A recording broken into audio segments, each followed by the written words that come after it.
যারা বেশি নামাজ পড়বে তারা বেশি জান্নাতে ঢুকবে নাকি? নামাজ পড়তে পড়তে যারা কপাল কালো করে ফেলছে এরা ঢুকবে না? যারা হজ করতে করতে বড় হাজী সাহেব হয়েছে, জিকির করতে করতে হাতে 3-4টা তাসবিহ রেখেছে, তাদের কথা বলা হয়েছে। এগুলো নিঃসন্দেহে অনেক বড় আমল, কিন্তু সবচাইতে বেশি জান্নাতে প্রবেশ করাবে যে আমল, বিষ্ণু বললেন, এক হচ্ছে আল্লাহর ভয়, আরেক হচ্ছে সর্বোত্তম আচরণ। প্রিয় ভাইরা, ইসলামের মেজাজটাকে চিনে নেন, ইসলামের এসেন্সটাকে বুঝে নেন। আমরা ভালো আচরণকে গুরুত্ব দিতে চাই না। অনেক নামাজি লোক দেখবেন নামাজ পড়তে পড়তে কপালে কালো দাগ ফেলে দিছে, বাসায় বউয়ের সাথে খারাপ আচরণ করে, খিটখিটে মেজাজের, প্রতিবেশীর সাথে শুধু ঝগড়া, কলিগদের সাথে ঝগড়া, মারামারি, দুঃসম্পর্ক, এরকম আছে না নাই বলেন? আছে না? কিন্তু নামাজি, অনেক বড় হাজি, একদিনও কোরআন তেলাওয়াত মিস হয় না, তো এত ইবাদত করেও সে ইসলামের আসল এসেন্সটাকে ধরতে পারে নাই। বিষ্ণু বললেন সবচেয়ে বেশি জান্নাতে প্রবেশ করাবে যে দুটি আমল, একটি হচ্ছে তাকওয়াল্লাহ, আল্লাহর ভয়, আরেকটি হচ্ছে উত্তম আচরণ, সর্বোত্তম আচরণ। তো আমরা যেন উত্তম আচরণের অধিকারী হই, আমার স্ত্রীর সাথে যেন ভালো আচরণ করি, প্রতিবেশীর সাথে যেন ভালো আচরণ করি, ছেলে মেয়েদের সাথে যেন আমাদের অ্যাটিটিউডটা ভালো থাকে, আচরণটা ভালো থাকে, কলিগের সাথে যেন ভালো থাকে। বিশ্বনবীর আচরণ যেমন ছিল তেমন আচরণ যেন আমরা গড়ে তুলতে পারি। আওয়াজ করে পড়ুন আমিন। সুনানে আবু দাউদের এক বর্ণনা বিষ্ণু ইসলাম বলেন, খুব চমৎকার একটি হাদিস, মনোযোগ দিয়ে শুনুন। তিনি বলেন, আনা যাঈমুন বিবাইতিন ফি রাবাদিল জান্নাতি লিমান তারাকাল মিরাআ ওয়া ইন কানা মুহিক্কান। আমি ওই ব্যক্তিকে জান্নাতের আঙ্গিনায় একটা ঘরের গ্যারান্টি দেই যে ব্যক্তি তর্ক করার সময় নিজে হক এটা জেনেও সে তর্ক থামিয়ে দেয়। অনেক সময় হয় না, অনেকে পায়ে পাড়া দিয়ে ঝগড়া করতে আসে, এরকম আছে না নাই? আপনি চুপচাপ দেখবেন একটা বাজে কমেন্টস করতেছে, আবার কমেন্টের নিচে কমেন্ট, আবার গালি, হ্যাঁ আছে না এরকম? বিষ্ণু বলেন নিজে হক এটা জানার পরেও আর যাতে তর্ক না বাড়ে, যে তর্ক থামিয়ে দেয় জান্নাতের আঙ্গিনায়, তাকে আমি একটা ঘরের গ্যারান্টি দেই। ওয়াবিবাইতিন ফি ওয়াসাতিল জান্নাতি লিমান তারাকাল কাযিবা ওয়া ইন কানা মাযিহান। আর ওই ব্যক্তিকে আমি জান্নাতের মাঝখানে একটা ঘরের গ্যারান্টি দেই যে ব্যক্তি কৌতুক করার সময়ও মিথ্যা পরিহার করে। করতেছে কৌতুক, ফান করতেছে আর কি, হি ইজ কিডিং, ফান করে, কৌতুক করে, কিন্তু কৌতুকের সময়ও সে মিথ্যা বলে না। এই স্বভাব যাদের, তাদেরকে আমি জান্নাতের মাঝ বরাবর একটা ঘরের গ্যারান্টি দেই। এরপর বিষ্ণু কি বলে দেখেন, তিনি বলেন ওয়াবিবাইতিন ফি আ'লাল জান্নাতি লিমান হাসানা খুলুকাহু। আর জান্নাতের একেবারে হাইস্ট পিক অফ প্যারাডাইস, জান্নাতের সর্বোচ্চ স্তরে আমি একটা ঘর বা একটা বাসভবনের গ্যারান্টি ওই ব্যক্তিকে দেই যে তার আচরণটা সুন্দর করেছে, যে সুন্দর আচরণের অধিকারী হয়েছে, তাকে জান্নাতের হাইস্ট পিকে আমি একটা বাসভবনের গ্যারান্টি দেই। তাহলে বলেন তো আমাদের আচরণটা সুন্দর করার দরকার আছে না নাই? এটা খুব ছোটখাটো একটা আমল, তাই না? কথা বলেন দক্ষিণ কোরিয়া প্রবাসী ভাইরা, আওয়াজ করে বলেন এটা কি ছোট আমল? দেখলে সালাম দিব, সুন্দরভাবে কথা বলবো, ভালো উইশ করব, হ্যাঁ, হিংসা জিঘাংসা অহংকার থেকে মুক্ত থাকবো, খিটখিটে মেজাজের হব না, অলওয়েজ স্মাইলিং ফেস থাকবে আমার, হৃদ্যতাপূর্ণ আচরণ। এই কাজটা কি ছোট আমল? আওয়াজ করে বলেন এই আমলটা কি ছোট না বড়? প্রিয় ভাইরা, বিষ্ণু ইসলাম সবার সাথে এরকম মাধুর্যতাপূর্ণ আচরণ করতেন, ছোট থেকে বড়, নারী থেকে পুরুষ, বন্ধু থেকে শত্রু, সবার সাথে সুন্দর আচরণ করতেন। এবং তার এই চমৎকার আচরণে মুগ্ধ হয়ে তার অনেক শত্রু মুহূর্তে তার বন্ধুতে পরিণত হয়েছে। বিষ্ণু ইসলামের কাছে যখন কোনো শিশু নিয়ে আসা হতো, তিনি তাহনিক করতেন, হাদিসে এসেছে, সিরায় এসেছে। তাহনিক কি? খেজুর চিবিয়ে খেজুরের মিষ্টি রস লালা সহ বাচ্চার মুখে লাগিয়ে দিতেন।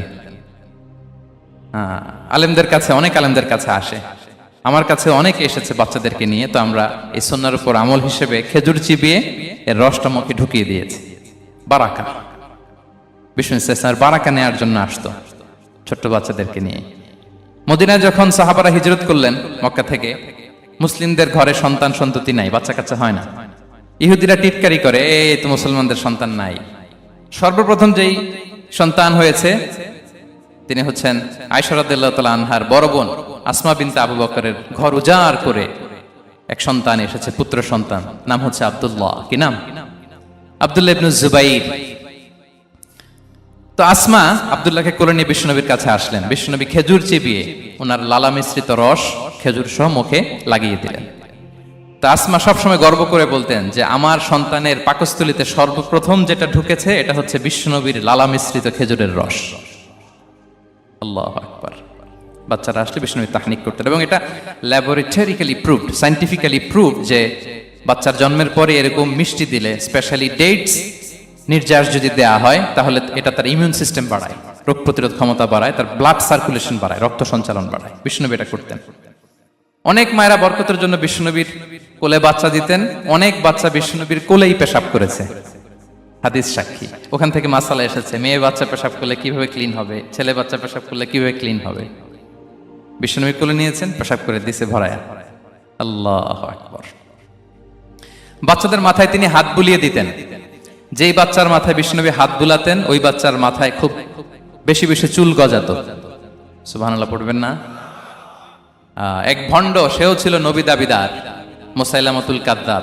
সে নবীকে কপি করত, নবী যা যা করতো তাই করত। তো সেও তার এলাকায় অনেক বাচ্চাদের মাথায় হাত বুলাই দিতে শুরু করলো, যে মোহাম্মদ বাচ্চার মাথায় হাত বুলালে বাচ্চার মাথায় চুল বড় হয়, আমিও তাই করব। সে বলতো আমিও নবী। সে বলতো নবু আনিস শুনলি ওয়ানিস শুনলাকে মোহাম্মদ, হে মোহাম্মদ, নবু তোমার অর্ধেক আমার অর্ধেক। কি মামুর বাড়ির আবদার দেখছেন? বলে আমারটা আমাকে বুঝিয়ে দাও। তো নবীকে কপি করত। বিশ্বনবী কুয়ার মধ্যে লোনা পানির কুয়ায় থুতু ফেললে মুহূর্তে লোনা পানির কুয়া মিঠা পানির কুয়ায় পরিণত হতো। তো এই বদমাসটা যখন কপি করে থুতু মারছে ওদের এলাকার কুয়ায়, ওটা ছিল মিঠা পানি, ওটা মুহূর্তের মধ্যে লোনা পানির কুয়া হয়ে গেছে।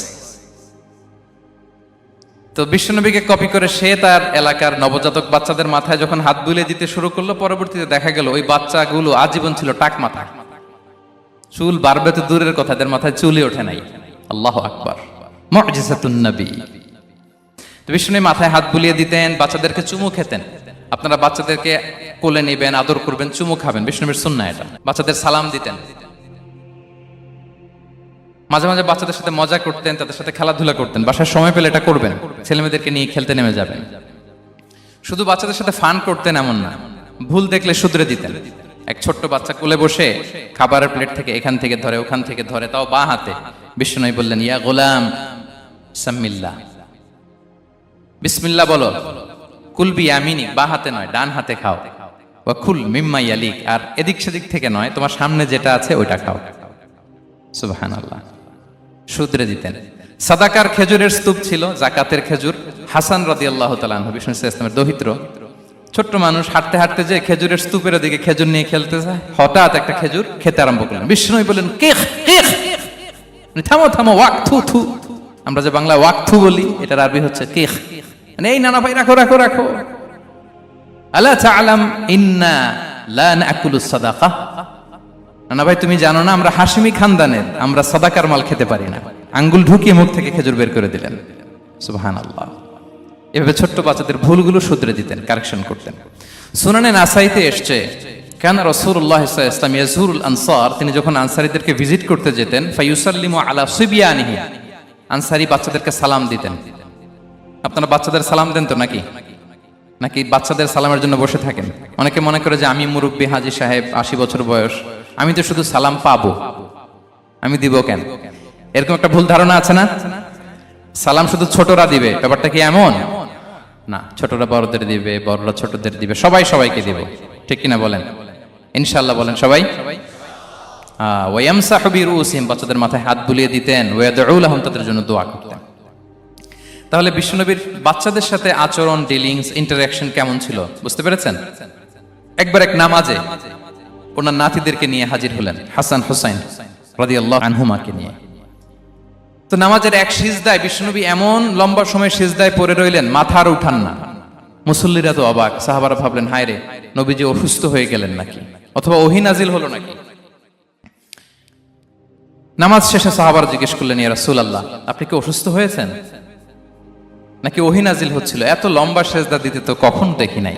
বিশ্বনবী বললেন, না না, কুল্লুন যালিকা লাম ইয়াকুন, কোনটাই না, বরং ওয়ালাকিন্না বিনি ইরতাহালানি, আমার নানা ভাই হাসান হুসাইন সিজদারত অবস্থায় আমার পিঠের উপরে উঠে বসেছিল। ফাকারিহতু আন উআজ্জিলাহু হাত্তা ইয়াকদিয়া হাজাতা,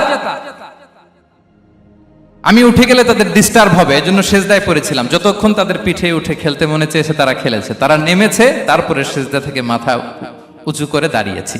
সুবহানাল্লাহ বিহামদিহি। তো আমরা কাঁধে নিয়ে খেলবো তো দূরের কথা, আমরা অনেকে বাচ্চাদেরকে মসজিদে দেখলেই রেগে যাই, আছে না নাই? অনেক মুরব্বীরা আছে মসজিদে বাচ্চা দেখতে পারে না, দেখবেন হ্যাঁ, খিটখিটে মেজাজের হয়ে যায়, রিয়্যাক্ট করে। আলহামদুলিল্লাহ গত অনেক বছর ধরে বাংলাদেশে এটা নিয়ে আমরা কন্টিনিউয়াসলি বলেছি যে না, শিশুদেরকে আপনারা মসজিদে আসলে ধমক দিবেন না, ভুল করলে, আওয়াজ করলে, চিৎকার করলেও তাদেরকে বকা দেওয়া যাবে? বলেন। আজকে যদিও বকা খেয়ে মসজিদ থেকে ফিরে যায়, আর কোনোদিন মসজিদের দিকে পা বাড়াবে? ও যাবে ক্লাবে, হ্যাঁ, ও যাবে গানের কনসার্টে, আর ফেরাতে পারবেন মসজিদে? আর আসবে না। খবরদার, আপনার একটা ধমকের কারণে মসজিদমুখী কোনো শিশু যেন অন্যদিকে না যায়। বুঝাবেন যে আব্বু এটা আমাদের ইবাদতগাহ, পবিত্র জায়গা, এখানে দুষ্টামি করতে হয় না, আওয়াজ করতে হয় না, আল্লাহ তোমাকে অনেক গুনাহ দিবে। গুনার ভয় দেখালে কিন্তু বাচ্চারা আর দুষ্টামি করে না, দেখবেন। ঠিক কিনা বলেন? এই সেন্সটা তাদের আছে, এভাবে বুঝাবেন। মুসনাদে আহমদ একটা হাদিস এসেছে, বিষ্ণু ইসলাম ওনার চাচাতো ভাইদেরকে নিয়ে দৌড় প্রতিযোগিতা করাতেন, লাইন ধরে দাঁড় করাতেন আর বলতেন মান সাবাকা ইলাইয়া ফালাহু কাদা ওয়া কাদা, সবাই দাঁড়াও, দেখি কে কার আগে আমাকে দৌড়ে ধরতে পারে, যে ধরতে পারবে তাকে পুরস্কার দেব। আল্লাহু আকবার। এবং বিশ্বনবীর এই কথা শুনে সবাই দৌড়ে যে বিশ্বনবীর ঘাড়ের উপর উঠতো, বুকের উপর উঠতো, ঝাঁপিয়ে পড়তো, বিশ্বনবী সবাইকে ধরে আগলে নিতেন, প্রত্যেকের গালে চুমু খেতেন। পড়েন সুবহানাল্লাহ। এই ছিল শিশুদের প্রতি বিষ্ণু ইসলামের আচরণ। তো আমরা এরকম আচরণ করি কিনা? আমাদের আচরণটা আমাদের বাচ্চা, আমাদের আত্মীয় স্বজনের ছোট ছেলে মেয়ে, আমরা কোথাও শিশুদেরকে যদি দেখি, আমরা তাদের সাথে কিভাবে আচরণ করি একটু মিলিয়ে নিন। কার আচরণ কেমন, এরকম করেন কিনা আমি আর জিজ্ঞেস করতে চাইলাম না, জাস্ট আস্ক ইউরসেলফ, নিজেকে জিজ্ঞেস করুন যে আমরা আমাদের বাচ্চাদের সাথে এরকম আচরণ করি কিনা। সাহাবারা তো সবচাইতে বেশি বিশ্বনবীর সঙ্গ পেয়েছেন, তাই না? তাদের সাথে কেমন আচরণ ছিল? যে আয়াতটি দিয়ে আমি শুরু করেছি, আল্লাহ বলেছেন ফাবিমা রাহমাতিম মিনাল্লাহি লিনতা লাহুম ওয়ালাউ কুনতা ফাযযান গালিযাল কলবি লানফাদ্দু মিন হাওলিক। সাহাবারা বিশ্বনবীর এত ভালোবাসা পেয়েছেন, এত সুন্দর আচরণ পেয়েছেন, তারা বিশ্বনবীকে সব সময় আগলে রাখতে চাইতেন, ঘিরে থাকতে চাইতেন, তার সঙ্গ ছাড়তে চাইতেন না। পড়েন সুবহানাল্লাহ। বাসায় ভাল লাগে না, বিশ্বনবীর কাছে চলে যেতেন। ওয়াইফের সাথে মনোমালিন্য, নবীর দরবারে চলে যেতেন। এমনকি কোন সাহাবীর পেটে যদি ক্ষুধা লাগতো, ঘরে খাবার না থাকতো, তারা বিশ্বনবীর কাছে চলে যেতেন। তারা বলতেন নবীর চেহারার দিকে তাকিয়ে থাকলেই আমাদের ক্ষুধা মিটে যেত। আগলে রাখতেন সবসময় বিষ্ণু ইসলামকে। আর সবসময় বিষ্ণু ইসলাম একটা স্মাইলিং ফেস নিয়ে তাদের সাথে কথা বলতেন, মুচকি হাসবেন। বিষ্ণু বলেন তাবাসসুমুকা ফি ওয়াজহি আখিকা সাদাকা, you smile to your brother, it's a charity. তোমার ভাইয়ের দিকে তাকিয়ে তুমি যে মুচকি হাসো, এটা সাদাকা দেওয়ার সওয়াব কামিয়ে ফেলো তুমি। এবং সাহাবারা বলতেন মা রাআইতু আহাদান আকসারা তাবাসসুমান মিন রাসূলিল্লাহ সাল্লাল্লাহু আলাইহি সাল্লাম। বিশ্বনবীর চাইতে বেশি কাউকে আমরা কোনোদিন মুচকি হাসি দিতে দেখিনি। মুচকি হাসেন তো আপনারা? মুচকি হাসবেন, হাসলে যদি সাদাকার সওয়াব হয় তো আমরা মুখ গোমরা করে রাখবো কেন? দেখবেন যিনি মুচকি হাসে তাকে সবাই পছন্দ করে, আর যিনি গোমরা মুখ থাকে তার দেখতে ভালো লাগে। আমার ভালো লাগে না, আপনাদের লাগে? হাসি কিন্তু সংক্রামক, ইতিবাচক ভাবে সংক্রামক। আপনি হাসলে দেখবেন হেসে হেসে কথা বলে যার সাথে বলতেছেন তারও একটা হাসি। আপনি গোমরা মুখ থাকলে ওই ব্যক্তিও গোমরা মুখ, ঠিক কিনা বলেন? এবং মুচকি হাসলে স্বাস্থ্য ভালো থাকে, মানসিক স্বাস্থ্যের সাথে এটা সম্পর্ক আছে। দেখেন বিষ্ণু ইসলাম কেমন কনসিডারেট ছিলেন। বিশ্বনবী যদি কারোর সাথে মুসাফা করতেন, ভাই একটু হাত মিলান তো, এই যে ওই লোক হাত সরানোর আগে বিশ্বনবী হাত সরাতেন না। যখন উনি হাতটা টান দিতেন তখন নবী হাত টান দিতেন। কারোর সাথে কথা বলার সময় এইভাবে আর চোখে তাকাতেন না, এইভাবে না। কথা বলতে হইলে ঘুরে তার দিকে হয়ে তাকে সম্মান দিয়ে, রেসপেক্ট দিয়ে কথা শুরু করতেন। কেউ কোনো গুরুত্বপূর্ণ কথা কানে কানে বলতে চাইলে তিনি কথা শেষ না হওয়া পর্যন্ত মাথা সরাতেন না। সুবহানাল্লাহ, আসতে বলেন। আল্লাহু আকবার, আল্লাহু আকবার। একটু মিলিয়ে নেই, আসলে কি আমরা পারি এত চমৎকার আচরণ উপহার দিতে? কতটা কনসিডারেট ছিলেন দেখেন। এক বেদুইন, অক্ষরজ্ঞানহীন মানুষ, সভ্যতার ছোঁয়া তার মধ্যে লাগেনি। সে মসজিদে নববীতে ঢুকে একবার মসজিদে নববীর মাঝখানে পেশাব করা শুরু করলেন। কি করা শুরু করলেন? কোথায়? টয়লেটে? কোথায়? ইসলামের সবচাইতে দ্বিতীয় সবচাইতে পবিত্র জায়গা বিশ্বনবীর মসজিদের মাঝখানে। সাহাবারা তাকে মারতে উদ্ধত হলেন। বিশ্বনবী বললেন দাও, থামো থামো, এই থামো থামো। কারণ প্রস্রাব করার সময়, টয়লেট করার সময় হুট করে কাউকে ধমক দেওয়া যায় না, ডাকা যায় না, দরজায় বড় নক করা যায় না। করলে তার ক্ষতি হতে পারে, এটা করবেন না। বিষ্ণু বললেন দাউ ওয়া হারিকু আলা বাউলিহি সাজলান মিন মা, এই রাখো রাখো, বেচারাকে পেশাব করতে দাও, করতে দাও, করতে দাও, পেশাব করতে দাও। সে পেশাব শেষ করলো, বিষ্ণু বললেন এক বালতি পানি ঢেলে দাও। এই এক বালতি পানি বালুতে মিশে জায়গাটা পরিষ্কার হয়ে যাবে। এরপর বিষ্ণু সাল্লাল্লাহু আলাইহি ওয়াসাল্লাম বললেন ফা ইন্নামা বুইসতুম মুয়াসসিরিন ওয়া লাম তুবআসু মুআসসিরিন, তোমরা এত কঠোর হচ্ছ কেন? আল্লাহ তো তোমাদেরকে কঠোর করে পৃথিবীতে পাঠাননি, সহজপন্থী করে আল্লাহ তাআলা আমার এই উম্মতকে পৃথিবীতে পাঠিয়েছে। পড়েন সুবহানাল্লাহ। দেখেন কত চমৎকার আচরণের ছিলেন। এবং পরে লোকটাকে বুঝিয়ে বললেন, সে কালিমা পড়ে মুসলমান হয়ে গিয়েছে। আল্লাহু আকবার। এই ছিল বিষ্ণু সাল্লাল্লাহু আলাইহি ওয়াসাল্লামের ইন্টারঅ্যাকশন সাহাবাদের সাথে। এবং সাহাবাদের জন্য তিনি দোয়া করতেন প্রাণ ভরে। প্রিয় ভাইরা, দোয়া চাওয়া, দোয়া করা দুটোই সুন্নাহ। প্রাণ ভরে তিনি সাহাবাদের জন্য দোয়া করেছেন। বিষ্ণু সাল্লাল্লাহু আলাইহি ওয়াসাল্লাম একবার ওয়াশরুম সেরে এসে দেখলেন কে যেন অজুর পানি রেখে গিয়েছে। জিজ্ঞেস করলেন কে রেখেছে? বলা হলো আব্দুল্লাহ ইবনে আব্বাস রেখে, ছোট্ট আব্দুল্লাহ। বিষ্ণু সাল্লাল্লাহু আলাইহি ওয়াসাল্লাম খুশি হয়ে গেলেন, হায় রে, সে কিভাবে খেয়াল করলো আমি এখন ওয়াশরুম থেকে আসলেই তো আমার অজুর পানি লাগবে। খুশি হয়ে একটা দোয়া করলেন তার জন্য। তিনি বললেন আল্লাহুম্মা ফাক্কিহহু ফিদ্দীন ওয়া আল্লিমহু তা'ওয়িল, মানে হে আল্লাহ আপনি তাকে দ্বীনের জ্ঞান দেন এবং কোরআনের ব্যাখ্যা তারে শিক্ষা দেন। বিশ্বনবীর এই দোয়া এমন ভাবে কবুল হয়েছে, এই আব্দুল্লাহ ইবনে আব্বাস যত মুফাসসির পৃথিবীতে আসবে সকল মুফাসসিরদের সম্রাট হিসেবে আল্লাহ তাকে কবুল করেছেন। বিশ্বনবীর দোয়া তারা পেয়েছেন। উম্মে সুলাইম রাদিয়াল্লাহু তাআলা আনহা আনাস রাদিয়াল্লাহু তাআলা আনহুকে নিয়ে আসলেন, বললেন নবী হে, আপনি এসেছেন, আমরা যে এত খুশি মদিনাবাসী, সবাই দেখে আপনার হাতে কিছু না কিছু হাদিয়া দেয়, আমি কি দিব? কিছু দেয়ার নাই, কিছু দেয়ার নাই, আমি গরিব মানুষ, আমি আমার নাড় ছেঁড়া ধন, কলিজার টুকরা আনাস, আমার শিশু সন্তানটারাই আপনারে হাদিয়া দিয়ে দিলাম। খোয়াই দিমুকা আনাস, নবী হে, সে আপনার ছোট্ট খাদেম হবে, আপনার কাজ করে দিবে। উদু আল্লাহ আলাহ, আপনি তার জন্য একটু দোয়া করেন। বিষ্ণু নবী দোয়া করলেন, কি দোয়া করলেন? আল্লাহুম্মা আকসির মালাহু ওয়া ওয়ালাদা, আল্লাহ আনাসের সম্পদও বাড়ায় দাও, ওয়া ওয়ালাদা, তার সন্তানও বাড়ায় দাও। দেখেন এই দোয়ার কি বরকত। এই দোয়ার বরকতে আনাস বলে মদিনাতে যত খেজুর বাগান ছিল সবগুলো খেজুর বাগানে বছরে খেজুর হতো একবার, কিন্তু নবীর দোয়ার বরকতে আমি আনাসের বাগানে খেজুর হতো বছরে 2 বার। আর ওনার সর্বসাকুল্যে ছেলে মেয়ে ছিল, কোন বর্ণনায় 78 জন, কোন বর্ণনায় 80 জন। আমাদের পুরো বংশে আছে 80 জন, কথা বলেন। আপনার পুরো গোষ্ঠীতে 80 জন আছে? ওনার শুধু ছেলে মেয়ে, একজনের ছেলে মেয়ে কয়জন? 80 জন। বিশ্বনবীর দোয়া কি ইন্টারেকশন দেখেন, একজন ট্রু লিডারের কি বৈশিষ্ট্য। তিনি সাহাবীদের ভালো গুণ দেখলে তাদেরকে উৎসাহিত করতেন, ইন্সপায়ার করতেন, প্রশংসা করতেন। আবু মুসা আল-আশআরী রাদিয়াল্লাহু তাআলা আনহু তিনি রাত জেগে চমৎকার কণ্ঠে তেলাওয়াত করতেন। একদিন তার ঘরের পাশ দিয়ে বিষ্ণুনবী যাচ্ছিলেন, পরের দিন বললেন, আবু মুসা, আমি কিন্তু তোমার কণ্ঠ শুনেছি, বড় সুরেলা গলা তোমার। লাকাত উতিতা মিজমারান মিন মাজামিরি আলি দাউদ, দাউদ নবীর গলায় আল্লাহ যে সুরের ঝংকার দিয়েছেন, এই উম্মতের মধ্যে আল্লাহ তোমার গলায় সেই সুরের লহরী ঢেলে দিয়েছেন। আচ্ছা বলেন, নবী যদি প্রশংসা করে যে তোমার তেলাওয়াতটা খুব সুমধুর হয়েছে, তার কেমন লাগবে বলেন তো? আচ্ছা নবী বাদ দেন, শায়েখ আব্দুর রহমান আস-সুদাইস এসে যদি আপনারে বলে তোমার কণ্ঠটা তো বড় মিষ্টি, কেমন লাগবে আপনার? আর স্বয়ং বিশ্বনবী যদি বলে, সুবহানাল্লাহ পড়বেন না? আল্লাহু আকবার। এইভাবে ইসলাম সাহাবাদেরকে উৎসাহিত করতেন। মাঝে মাঝে প্রশ্ন করতেন, তাদের অ্যাটেনশন গ্রো করার জন্য তিনি প্রশ্ন করতেন। একবার বলেন দেখি, কে বলতে পারে ইন্না মিনাশ শাজারি শাজারা লা ইয়াসকুতু ওয়ারাকুহা মাসালুহা মাসালুল মুমিন, একটা গাছ আছে, এই গাছের পাতা ঝরে না, এর দৃষ্টান্ত মুমিনের দৃষ্টান্ত। কে পারো দেখি? কোন সাহাবী পারে না, কারণ তারা ভাবতেছিল দূরের ওই সিরিয়ার কোন গাছ হবে, অমুক জায়গার মরুভূমির গাছ হবে, ঘরের পাশে যে খেজুর গাছ ওইটা আর কেউ ভাবে না। ভাবছে প্রশ্ন যেহেতু করছে, এত সহজ উত্তর হইলে তো প্রশ্ন করার কথা ছিল না। তারা এইটা বলে, ওইটা বলে, ক্যাকটাস, গুলমলতা, ওই গাছ। নবী বলে না, ইন্নাহা আন-নাখলা, এটা খেজুর গাছ। কি গাছ? তো আব্দুল্লাহ ইবনে ওমর তখন খুব ছোট, তিনি মনে মনে ধরে ফেলছিলেন, কিন্তু ভয়ে বলে না। তো বাসায় যে ওমর রাদিয়াল্লাহু বলে, আব্বা আপনারা কেউ পারেন না, আমি তো জানতাম এটা খেজুর গাছ, তো বললা না যে? আব্দুল্লাহ বলে, আপনি পারেন না, অন্যান্য সাহাবারা বাচ্চা ছাড়া কেউ পারে না, আমি কেমনে কই? ওমর রাদিয়াল্লাহু বললেন, আজকে যদি তুমি বলতে পারতে, লাল উট পেলে আরবরা যে যত খুশি হয় আমি তার চেয়েও বেশি খুশি হয়ে যেতাম। নবীর সামনে আমার বুকটা এত বড় হয়ে যেত। আল্লাহু আকবার।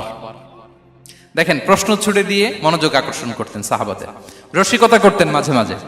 রসিকতা। এক সাহাবী বলেন, ইয়া রাসূলুল্লাহ, আমার চলতে বড্ড কষ্ট হয়, আপনি যদি দয়া করে আমাকে একটা উট দিতেন তাহলে আমি রাইড নিতাম এটার উপরে, এটা দিয়ে চলতাম, সফরের কষ্ট কমে যেত। বিষ্ণু বলেন, যাও, ঠিক আছে, তোমাকে একটা উটের বাচ্চা দিব।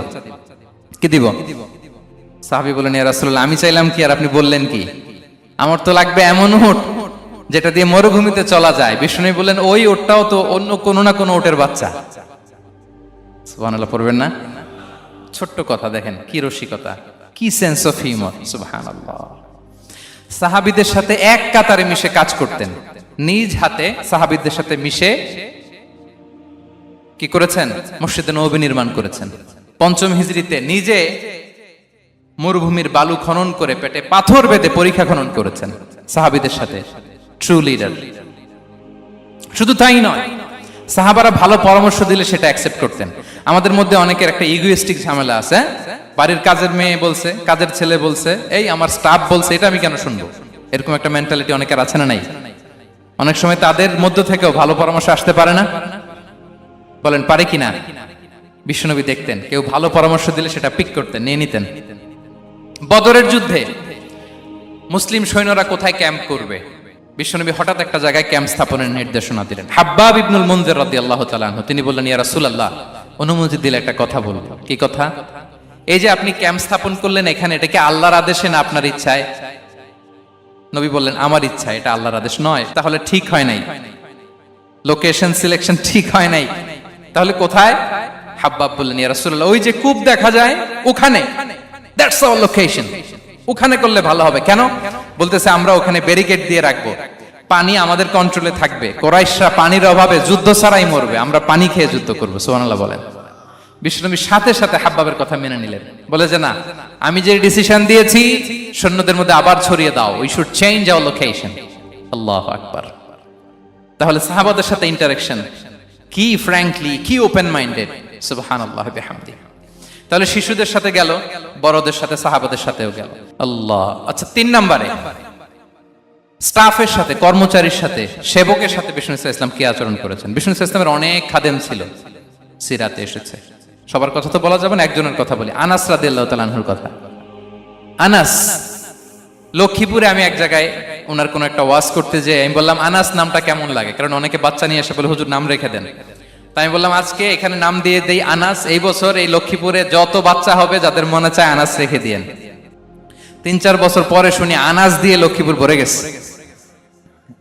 অনেকে আমাকে জানাইছে ছেলের নাম কি আনাস, তো বলে যে ওই যে হুজুর আপনি 19 সালে আমাদের লক্ষ্মীপুরে এসে বলছিলেন, ওই কথা থেকে আমরা, পেটে ছিল বাচ্চা, আমরা নিয়ত করে ফেলছি আনাস রাখবো। আনাস নামটা অনেক সুন্দর না? সাহাবাদের নামগুলো চুজ করে করে ছেলেদের নাম রাখবেন। উনি ছিলেন বিষ্ণু ইসলামের খাদেম। কোনদিন তিনি কোন ওনার স্টাফকে, সেবককে, খাদেমকে মারধর করেন নাই, কোনদিন না। আমরা তো পান থেকে চুন খসলে, আল্লাহ, বাংলাদেশে ওই যে লোহার খুন্তি গরম করে কাজের মেয়ের পিঠে শেখা দেয়া হয়, এরকম আছে না নাই? ডাকাত বলেন, মানবাধিকার কর্মী, আবার নারী আন্দোলনের বড় নেত্রী, কিন্তু ঘরের ভেতরে দেখা যায় তার আসল চরিত্র। কারো আসল চরিত্র যদি জানতে চান, কয়েকটা জায়গায় নক করলে জানা যায়। এক হচ্ছে তার বউ, তার ব্যাপারে কি বলে, তার স্ত্রী। এরপর তার ড্রাইভার কি বলে, তার ঘরের কাজের মহিলাটা কি বলে। এদের কাছে নক করলেই আপনি বড় সাহেবের আসল তথ্য পেয়ে যাবেন। কথা বুঝতে পেরেছেন? আনাস রাদিয়াল্লাহু তাআলা আনহু বলেন, খাদিমতুন নবিয়্যা 10 সিনিন ফামা ক্বালা লি উফ ফামা ক্বালা লি লিমা সানা'তা ওয়ালা লিমা লা সানা'তা। আমি 1 বছর 2 বছর নয়, 10 বছর বিশ্বনবীর খাদেম ছিলাম। আওয়াজ করে বলেন তো, কয় বছর? একদিনের জন্য আমার কোনো কাজে বিরক্ত হয়, উহ ইস, আরে, বিরক্ত হয় আমরা এগুলো বলি না? একদিনের জন্য বলেন, একদিন, একটি মুহূর্তের জন্য। এই 10 বছরে একটিবারও পেয়ারা নবীজি বলেন নাই, আনাস এটা কেন করলে? একবারের জন্য বলে নাই, আনাস এটা করলে না কেন? একবারের জন্য তিনি বলেন। আনাস রাদিয়াল্লাহু তাআলা আনহু বলেন, একদিন একটা কাজে, সম্ভবত জুব্বা আনতে আমাকে বিষ্ণু পাঠিয়েছিলেন। আমি ছোট মানুষ, জুব্বা আনতে যে ভুলে আমি মদিনার বাচ্চাদের খেলা দেখতে আরম্ভ করলাম। বাচ্চারা রাস্তায় খেলাধুলা করে না? বিশ্বনবী যেটা আনতে পাঠিয়েছে ওইটা না এনে ভুলে, ছোট মানুষ তো, সেও দাঁড়িয়ে দাঁড়িয়ে মদিনার ছেলেমেয়েদের খেলা দেখতেছে। এখন সময়ের পর সময় যায়, ঘন্টার পর ঘন্টা যায়, আনাস তো আর আসে না জুব্বা নিয়ে। বিশ্বনবী ভাবলেন, হায় রে, আনাস মনে ভুলে গেছে, যাই নিজের কাজ নিজেই করে নিয়ে আসি। বিষ্ণু বেরোলেন, বেরোই দেখে ওই তো আনাস, আমার আনাস বাচ্চাদের সাথে খেলা দেখতেছে। আমরা হইলে কি করতাম? আমরা হইলে কি মায়ের, ওই যে ডাইরেক্ট মায়ের। আল্লাহ, আজকে তোর একদিন কি আমার একদিন না। বিষ্ণুবী গেলেন, তিনিও বাচ্চাদের সাথে খেলা দেখতে শুরু করলেন, কিছুই বললেন না, শুধু আলতো হাতে আনাসের পিঠে হাত রাখলেন, ঘাড়ে আলতো হাতে। বিষ্ণুবীর হাতটা রেশমের চেয়েও সফট ছিল। হাত রাখলেন, হাত রাখাতে আনাস রাদিয়াল্লাহু তাআলা আনহু ফানাযারতু ইলাই, তিনি বললেন আমি পিছনের দিকে তাকালাম, বিষ্ণুবীর দিকে আমি তাকালাম, হঠাৎ করে দেখলাম যে বিষ্ণুবী। তাকানোর পর পর আমি ভয় পেয়ে গেলাম, কিন্তু বিষ্ণু সাল্লাল্লাহু আলাইহি ওয়াসাল্লাম ধমকও দেয় নাই, কিরে আনাস তুই এখানে, এটাও বলে নাই। তাকালাম, ওয়া হুয়া ইয়াদহাক, তিনি একটা মুচকি হাসি দিলেন। বললেন আনাস তোমাকে না কাজে পাঠিয়েছিলাম, এখানে কেন? আনাস বলে ইয়া রাসূলুল্লাহ ক্ষমা করে দেন, আমি যাচ্ছি। আনাস বলে বিশ্বনবীর সেদিনের মুচকি হাসির শাসন মরার আগের দিন পর্যন্ত আমার এই সোজা রাস্তায় রেখেছে। ভাইরা আমার, শাসন করতে জানলে পিট্টি দেয়া লাগে না, ধমক দেয়া লাগে না, মার দেয়া লাগে না। শাসন করতে জানলে একটা মুচকি হাসি দিয়ে শাসন করা যায়। এবার জানবো স্ত্রীর সাথে আচরণ। স্ত্রী যার সাথে আমার সম্পর্ক খুবই গভীর, খুবই মজবুত, তার সাথে কেমন আচরণ ছিল। সিরাতে অনেক কথা এসেছে, আমাদের সময় নেই, সংক্ষেপে বলি। স্ত্রীদের তিনি আগে সালাম দিতেন, মসজিদ থেকে ঘরে পৌঁছে দিতেন, ঘরের কাজে সহযোগিতা করতেন, ওঠে ওঠার সময় হেল্প করতেন, মাঝে মাঝে স্ত্রীদের পরামর্শও নিতেন। আপনারা এগুলো করেন তো? করেন? এই যে আওয়াজ নাই, পেছনে কিন্তু ভাবিরা বসে আছে সবাই।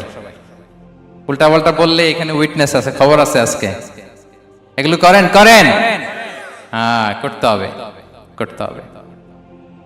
বিষ্ণু সাল্লাল্লাহু আলাইহি ওয়াসাল্লাম নিজ হাতে ঘরে উটের দুধ দহন করতেন, রুটি সেকা দিতেন, কাপড় সেলাই করতেন, এই কাজগুলো করতেন। এবং আম্মা জান আয়েশা রাদিয়াল্লাহু তাআলা আনহাকে এত ভালোবাসতেন, তিনি বলেন আমি গোশত খেয়ে ওইটার হাড্ডিটা রেখে দিলে বিশ্বনবী আমার খাওয়া হাড্ডিটা নিয়ে আবার চষতে শুরু করতেন। আমি গ্লাসের যেখান দিয়ে পানি খেতাম, পেয়ালার খুঁজে খুঁজে বিশ্বনবী ওই জায়গায় ঠোঁট লাগিয়ে পানি খেতেন। মাইমুনা রাদিয়াল্লাহু তাআলা আনহা বলেন যে আমি আর বিশ্বনবী এক বালতি থেকে মগ দিয়ে পানি নিয়ে দুজনে গোসল করেছি। আল্লাহু আকবার, কি চমৎকার আচরণ। এবং স্ত্রীদের নিয়ে তিনি সফর করতে বেরোতেন। একবার রাত্রিবেলা বিষ্ণু সাল্লাল্লাহু আলাইহি ওয়াসাল্লাম এবং আম্মা জান আয়েশা রাদিয়াল্লাহু তাআলা আনহা, বিষ্ণু বলেন চলো তো আমরা একটু দৌড় দেই, এক্সারসাইজ হয়ে যাবে। দুইজনে দৌড় দিলেন। তখন আম্মা জান আয়েশা রাদিয়াল্লাহু তাআলা আনহা একটু স্লিম ছিলেন, তো দৌড়ে বিশ্বনবী পিছে পড়ে গেলেন, আম্মা জান আয়েশা ফার্স্ট হয়ে গেলেন, আগে চলে গেলেন। বড্ড খুশি, উনি বিশ্বনবীকে হারিয়েছেন। আবার অনেক বছর পরে, তখন সময়ের ব্যবধানে আম্মা জান আয়েশা একটু হেলদি হয়ে গিয়েছেন, আগের মতো আর চিকন নেই। আবার বিশ্বনবী এক রাতে বললেন আয়েশা চলো আজকেও একটু এক্সারসাইজ করি, দৌড় দেই। দুজন মিলে দৌড় দিলেন। আজকে বিশ্বনবী আর আম্মা জান আয়েশাকে চান্স দেন নাই, তিনি জোরে দৌড়ে আম্মা জান আয়েশাকে রানার আপ করে দিলেন, উনি ফার্স্ট হয়ে গেলেন। এরপর কি বললেন জানেন? সুনানে আবু দাউদের হাদিস, তিনি বললেন ইয়া আয়েশা হাদিহি বিতিলকা সাবকা। দেখেন বিশ্বনবী মনে রাখছেন, নোটে রাখছেন। বিশ্বনবী বললেন আয়েশা ওই যে এত বছর আগে কোন এক রাতে মরুভূমিতে দৌড়ে আমাকে হারাইছিলা, আজকে ওইটার বদলা নিয়ে নিলাম। তিলকা সাবকা, ওইটার বিনিময়ে এটা। ওই দিন তুমি জিতছিলা, আজকে তোমার উপর আমি জিতে গেলাম। কি হৃদ্যতা ছিল, কি সম্পর্ক ছিল স্ত্রীর সাথে। তাই বলে মনে করবেন না যে কোনো মনোমালিন্য হতো না, হতো।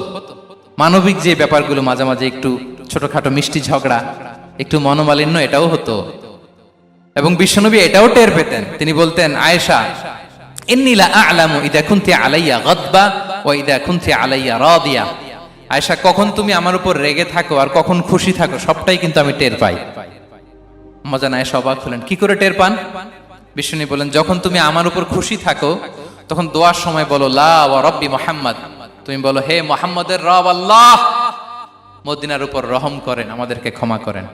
হে মুহাম্মদের রব, আমাদের ক্ষমা করেন, এইভাবে দোয়া করো। আর যখন তুমি রেগে থাকো তখন আমার নামটা মুখ দিয়ে নিতে চাও না, তখন তুমি দোয়াতে বলো লা ওয়া রাব্বি ইব্রাহিম, হে ইব্রাহিমের আল্লাহ, হে ইব্রাহিম নবীর খোদা, আমাদের মাফ করো। তখন তুমি আমার নাম নাও না, কৌশলে আমার নামটা বাদ দাও। আম্মা জান আয়েশা বলেন ইয়া রাসূলুল্লাহ মা আহজুরু ইল্লা ইসমাক, নবী হে, আমি তো আপনার নামটাই শুধু মুখ থেকে বাদ দেই, আমার হৃদয় থেকে তো কখনো আপনারে বাদ দিতে পারি না। এটা ঠিক, তখন রেগে থাকি, আপনার নামটা মুখে নেই না, কিন্তু হৃদয় থেকে তো আপনাকে সরাতে পারি না। সুবহানাল্লাহ। এই ছিল বিষ্ণুবীর সাথে স্ত্রীদের সম্পর্ক। প্রিয় ভাইরা, আমরা যদি একটু দেখি প্রতিবেশীর সাথে কেমন আচরণ করতেন নেইবার। বিষ্ণু বলতেন, মান কানা ইউমিনু বিল্লাহি ওয়াল ইয়াউমিল আখিরি ফালইউকরিম দাইফা, যে আল্লাহ বিশ্বাস করে, আখিরাতে বিশ্বাস করে, সে যেন প্রতিবেশীকে সম্মান করে। এবং একবার আবু যার আল গিফারি রাদিয়াল্লাহু তাআলা আনহুকে বিষ্ণু ইসা ইসলাম বললেন, আবু যার, ইদা তাবাখতা মারাকান ফাআকসির মাআ, হে আবু যার, তুমি যদি কখনো ঝোল তরকারি রান্না করো, ঝোলের তরকারি খাইছেন? আপনাদের সাউথ কোরিয়াতে তো বিখ্যাত একটা ঝোলের তরকারি আছে, কি নাম যেন, মাছের মেয়ংথাং। আমরা একটা শব্দ শিখছিলাম, কি যেন বলে, খামসা হামনিদা। কয়েকটা শব্দ শিখাই দিছে ভাইরা আমাকে।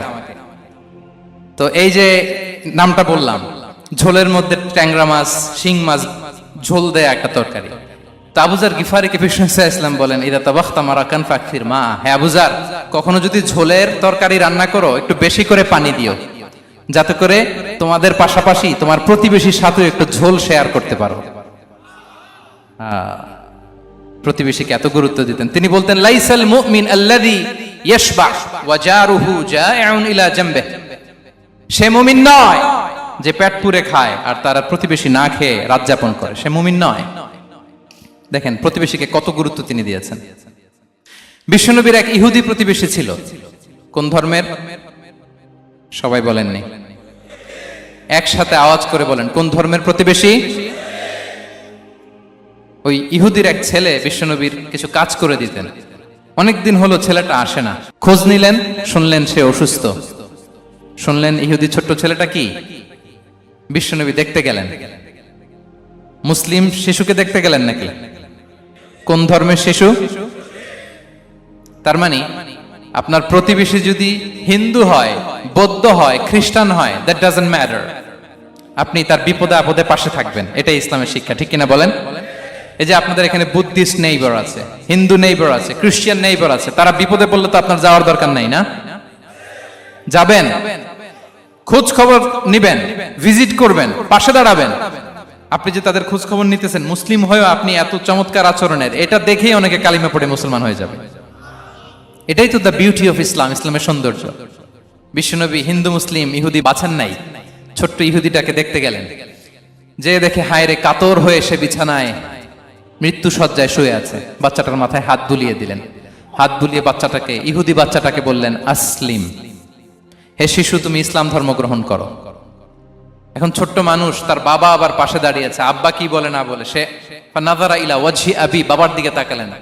তা বাবা বলে, আতিয়া আবুল কাসিম, মানে বিষ্ণু ইসলামের কুনিয়াত, বড় ছেলে ছিল কাসিম, তাকে বলা হতো আবুল কাসিম। ইহুদি বাবা বলল, মুহাম্মদ যা বলে তাই করো। সাথে সাথে সে বলল, আশহাদু আল্লা ইলাহা ইল্লাল্লাহ ওয়া আশহাদু আন্না মুহাম্মাদুর রাসূলুল্লাহ।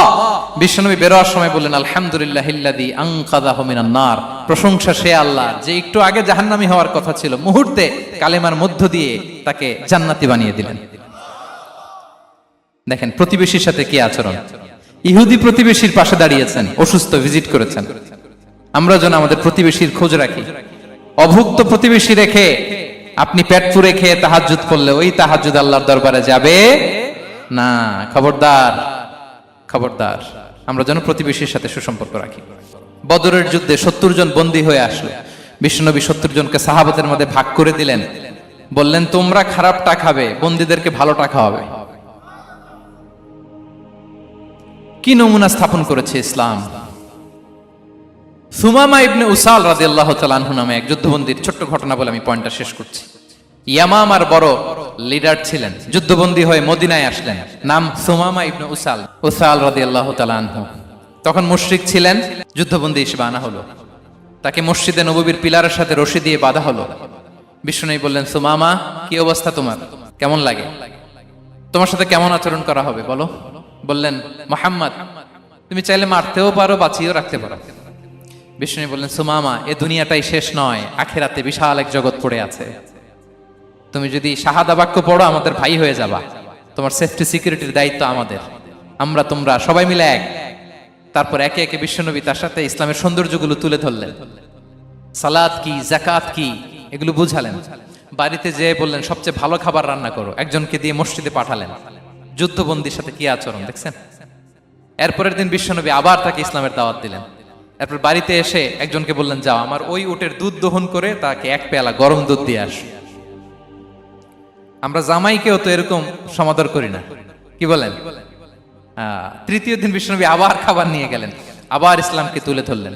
সুমামা তো অবাক, যুদ্ধবন্দীদের সাথে মুসলমানরা এরকম আচরণ করে। 3 দিন ধরে লাগাতার যখন ইসলামকে প্রেজেন্টেশন শেষ, বিষ্ণু বললেন, যাও এবার সুমামা ইবনে উসালের রশিটা খুলে তাকে ছেড়ে দাও। সাহাবারা বললেন, বলেন কি ইয়া রাসূলুল্লাহ, ভয়ঙ্কর, বিশ্বাসঘাতকতা করবে, মেরে ফেলবে আমাদের। বিষ্ণু বললেন, না আমি যা জানি তোমরা তা জানো না, ছেড়ে দাও। সুমামাকে ছেড়ে দেয়া হলো। সুমামা বের হলেন মসজিদ থেকে, ফিরে তার ভূখণ্ড, তার এলাকা ইয়ামামাতে তিনি গেলেন না। মদিনার মসজিদে নবীর পাশে খেজুর বাগানের পাশে তিনি অজু করলেন, গোসল করলেন, অজু করলেন।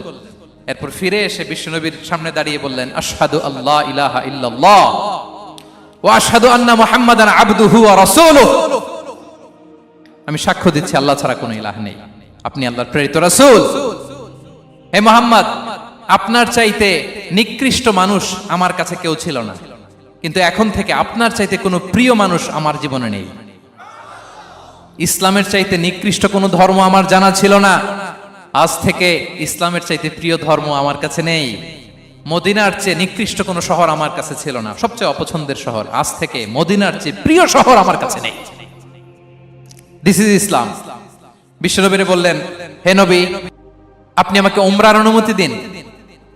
তিনি উমরা করতে গেলেন। বিশ্বনবী তাকে তালবিয়া শিখিয়ে দিলেন। এই প্রথম কেউ মুসলিম, সুমামা ইবনে উসাল, উনিই প্রথম মুসলিমদের মধ্যে উমরা করেছেন তালবিয়া পড়তে পড়তে, লাব্বাইক আল্লাহুম্মা লাব্বাইক পড়তে পড়তে। উমরা করার শেষে ইয়ামামা থেকে গম আসতো মক্কায়, ওই গম পিষে রুটি বানিয়ে মক্কাবাসী খেয়ে বেঁচে থাকতো। উনি ঘোষণা দিলেন, মুহাম্মাদের অনুমতি ছাড়া ইয়ামামার একটি গমের দানা আজ থেকে মক্কায় পৌঁছবে না। সুবহানাল্লাহ পড়বেন না? এই যে আমেরিকা যে ইকোনমিক স্যাংশন দেয়, এটা শিখছে সুমামা উমামা ইবনে উসাল রাদিয়াল্লাহু তাআলা আনহুর কাছ থেকে। আল্লাহু আকবার। তিনি বললেন, একটা গমের দানা পচবে না, ওনারা আর রুটি খেতে পারে না। গমের দাম বেড়ে গেল। বিষ্ণুর কাছে চিঠি লিখে পাঠালেন, হে মুহাম্মদ, তুমি যদি উমামারে না বলো আমরা না খেয়ে মরবো। পরে বিশ্বনবীর হস্তক্ষেপের মধ্য দিয়ে আবার ইয়ামামা থেকে গম আসা শুরু হয়েছে। সুবহানাল্লাহ পড়েন। প্রিয় ভাইয়েরা, তাহলে বন্দীদের সাথে, যুদ্ধবন্দীদের সাথে বিশ্বনবীর আচরণ কেমন ছিল টের পেয়েছেন? ভিক্ষুকের সাথে কি আচরণ? বিশ্বনবী কখনো না বলতে পারতেন না। কেউ হাত পাতলে কি বলতে পারতেন না? পারতেন না। এক ভিক্ষুক এসে বলে, এই মুহাম্মদ দাও, তোমার কাছে কি আছে দাও। নবী তখন চাদর পরা ছিলেন। চাদর ধরে এমন জোরে টান দিছেন, বিশ্বনবীর ঘাড়ের চামড়া এখানে ছিঁড়ে গেছে, চামড়ায় দাগ পড়ে গেছে। বিশ্বনবী তার দিকে তাকিয়ে, ওই যে মুচকি হাসির ম্যাজিক, আবার মুচকি হাসি, মুচকি হাসি দিয়ে বললেন, যাও তাকে কিছু দিয়ে দাও। সুবহানাল্লাহ পড়বেন না? আচ্ছা, ভিক্ষা করতে আইসা যদি আপনার জুব্বা ধরে টান মারে, জামার কলার ধরে টান মারে, এই দে, কি করবেন বলেন? ওই যে মায়ের, মানে ডানে ভাই আর কোনো সলিউশন নাই, খালি মায়ের, আইজো মায়ের, খাইলো মায়ের। দেখেন, ভিক্ষা করতে এসে জামা ধরে টান দিয়ে ঘাড়ের চামড়ায় এখানে দাগ ফেলে দিয়েছে, কিন্তু বিশ্বনবী হাসি দিয়ে সলিউশন করলেন। সুবহানাল্লাহ পড়েন। শত্রুদের সাথে তিনি কেমন আচরণ করেছেন? আল্লাহ আল্লাহ আল্লাহ আল্লাহ। তায়েফের ময়দানে রক্তাক্ত হয়েছেন, রক্তাক্ত। পাহাড় রক্ষী ফেরেশতারা বলে, নবী আপনাকে রক্তাক্ত করেছে? তায়েফে কেন গেছিলেন বিশ্বনবী? জমির বায়না করতে না? তায়েফে জমি কিনতে গেছিল না?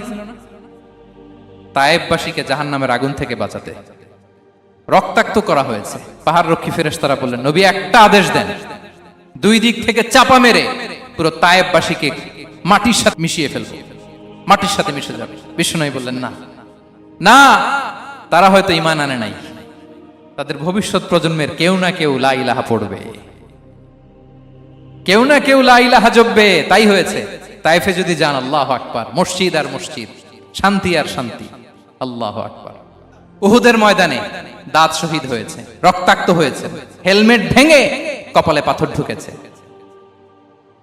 ফেরেশতারা বললেন, আদেশ দেন উহুদ পাহাড় তাদের ঘাড়ের উপরে বসিয়ে দেন। বিষ্ণু বললেন, না। বিষ্ণু বললেন, না, আল্লাহুম্মা হদি কওমি ফা ইন্নাহুম লা ইয়ালামুন। আল্লাহ আমার কওমকে ক্ষমা করে দেন, ওরা বুঝে নাই।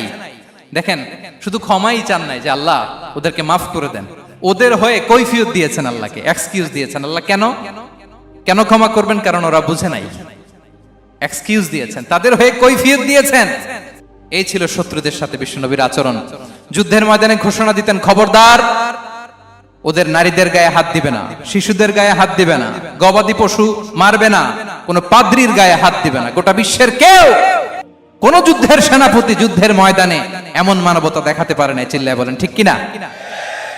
অষ্টম হিজরিতে মক্কা বিজয়ের দিন থারথার করে কাঁপছিল কুরাইশরা যে আজকে তো আমাদেরকে ক্যাপিটাল পানিশমেন্ট দিবে, ডেথ পেনাল্টি দিবে। বিশ্বনবী বললেন, না, লা তাসরিবা আলাইকুমুল ইয়াউম ইযহাবু ফাআনতুমুত তালাকা। 4-5 জনকে তিনি শাস্তি দিয়েছেন, গণহারে শত শত হাজার হাজার পরিবারকে তিনি ক্ষমা করে দিয়েছেন। বললেন, তোমরা আমার ভাই, ভাই ভাইয়ের সাথে যেরকম আচরণ করবে, ইউসুফ তার ভাইদের সাথে যা করেছে আমি তাই করব, আমি ক্ষমা করে দিলাম। আল্লাহু আকবার। এ ছিল শত্রুদের সাথে আচরণ। শেষ কথা বলি, শেষ কথা হচ্ছে প্রাণীর সাথে বিশ্বনবীর কেমন আচরণ ছিল। প্রাণীর সাথে একবার এক আনসারের খেজুর বাগানে ঢুকলেন, ঢুকে দেখেন একটা উট কাঁদে। কি কাঁদে? কানে কানে এসে বিশ্বনবীকে কি যেন বলে যায়। বিশ্বনবী রেগে বললেন, এই উটের মালিক কে? এক আনসারের সাহাবী বললেন, ইয়া রাসূলুল্লাহ আমি। বিশ্বনবী বললেন, তোমার কি ভয় হয় না আল্লাহর? কলিজার মধ্যে আল্লাহর ভয় নাই? আল্লাহ তাআলা দয়া করে উটের মালিক তোমাকে বানিয়েছে, উট কানে কানে এসে আমাকে বলেছে তুমি তাকে কয়দিন ধরে খাবার দাও নাই, আর তাকে দিয়ে কাজ করিয়েছ অনবরত। খবরদার, কিয়ামতের দিন আল্লাহ তাআলা জালিমের কাতারে তোমাকে দাঁড় করাবে। প্রাণীর জন্য বিষ্ণু ইসা ইসলাম কত দয়াদ্র ছিলেন। জবাই করার সময় বিষ্ণু বলতেন, ইহসানের সাথে জবাই করো, ছুরি ধারালো করে রাখো। কোরবানির সময় আমরা প্রাণীটাকে কি করি? আদর করি না, মেরে ফেলি। বলেন তো, জবাই করা মানে কি? মেরে ফেলতেছি। বিষ্ণু বলেন, ইদা কাতালতুম ফাহসিনুল কিতলা, মারবা ঠিক আছে কিন্তু মন মতো না, ইহসানের সাথে কতল করো। ওয়ালিয়ুহিদ্দা আহাদুকুম শাফরাতাহু ওয়ালইয়ারিহ যাবিহাতাহু, ছুরিটাকে ধার করে রাখো যাতে করে খুব সহজে তার রূহটা বের হয়ে যায়। সুবহানাল্লাহ। দেখেন, আমরা নিজেদের সাথে একটু মিলাই। বাংলাদেশে দেখেন তো, কুকুর একটা দেখলে আমরা কি করি? হ্যাঁ, হয় লাথি নয় একটা ঢিল। বিড়াল দেখলে কি করি? হয় দাবরানি দেই নয় দৌড়ানি দেই। এরকম আছে না নাই? উন্নত দেশগুলোতে দেখবেন রাস্তার মাঝখানে একটা ছোট্ট সাপ, পুরো হাইওয়েতে সবগুলো গাড়ি থেমে গিয়েছে একটা হাঁসের বাচ্চা বাঁচানোর জন্য, একটা সাপের বাচ্চা বাঁচানোর জন্য। আর আমরা পাখির মতো মানুষকে গুলি করে মারি। মানুষকে আমরা গুলি করে মারি পাখির মতো নির্বিচারে। প্রিয় ভাইরা, বিষ্ণু ইসলাম প্রাণীর প্রতি আমাদেরকে দয়াদ্র হতে বলেছেন। তাহলে বিশ্বনবীর আচরণ কেমন ছিল একটা ওভারঅল ধারণা আপনারা পেয়েছেন প্রিয় ভাইরা? হ্যাঁ, শিশুদের সাথে কোমল আচরণ করবেন তো আপনারা? আদর করবেন, চুমু দিবেন, কোলে নিবেন। হ্যাঁ, ভুল করলে শুধরে দিবেন, পারবেন? বড়দেরকে আগে সালাম দিবেন তো? আর কর্মচারী একটা ভুল করলে পিটাইয়া শোয়াই ফেলবেন, এরকম করবেন না? ভালো আচরণ করবেন। স্ত্রীর সাথে কেমন আচরণ করবেন? হ্যাঁ, মাধুর্যপূর্ণ আচরণ। ওই একজন কয়, হুজুর নাই। আরে বেটা, হওয়ার পরে কেমন করবা ওইটা বলো না। নিয়ত করে রাখো যে আমরা আমাদের ঘরটাকে জান্নাতি ঘর বানিয়ে ফেলবো, ঠিক কিনা? প্রতিবেশীর সাথে যেন আমরা ভালো আচরণ করি, কারাবন্দীদের সাথে যেন আমরা ভালো আচরণ করি। ভিক্ষুক হাত পেতেছে, স্যার 2 দিন ধরে কিছু খাই নাই, 5টা টাকা দেন। দাঁড়ায় না গ্লাসের সামনে, ওর হাতে থালা, একটা ভাঙ্গা থালা, আর আপনি স্যুট পরা স্যার না, আপনারে গাড়ির এদিক থেকে বের করে ওদিকে ভাঙ্গা থালা দিয়ে বসাইতে আর ওরে স্যুট পরে গাড়ির ভিতরে বসাইতে আল্লাহর কয় মিনিট লাগে বলেন তো? খবরদার, ফরিয়াদির সাথে যেন আমরা খারাপ আচরণ না করি, শত্রুদের সাথে যেন খারাপ আচরণ না করি, কোন প্রাণীর প্রতিও যেন আমরা জুলুম না করি। প্রিয় ভাইরা, বিশ্বনবী এত মাধুর্যপূর্ণ আচরণ করতেন, শত্রু বন্ধু হয়ে যেত। আর আমাদের আচরণ দেখে আমার বন্ধু আমার শত্রু হয়ে যায়, ঠিক কিনা? আমরা যেন আমাদের আখলাককে সুন্দর করি। শুধু নামাজি, শুধু রোজাদার, হাজি সাহেব ইবাদত করি কিন্তু মানুষের সাথে বাজে আচরণ করি, এমনটা যেন না হয়। আমরা যেন সুন্দর আচরণ করে বিশ্বনবীর শেখানো পন্থা এরকম মাধুর্যপূর্ণ আচরণের অধিকারী হয়ে ফি আ'লাল জান্নাতি গরাফা, বিষ্ণু বলেছেন জান্নাতের সর্বোচ্চ স্তরে তারা অ্যাপার্টমেন্ট পাবে। ওই অ্যাপার্টমেন্টের অধিকারী যেন আমরা হতে পারি। আল্লাহ তৌফিক দান করুক।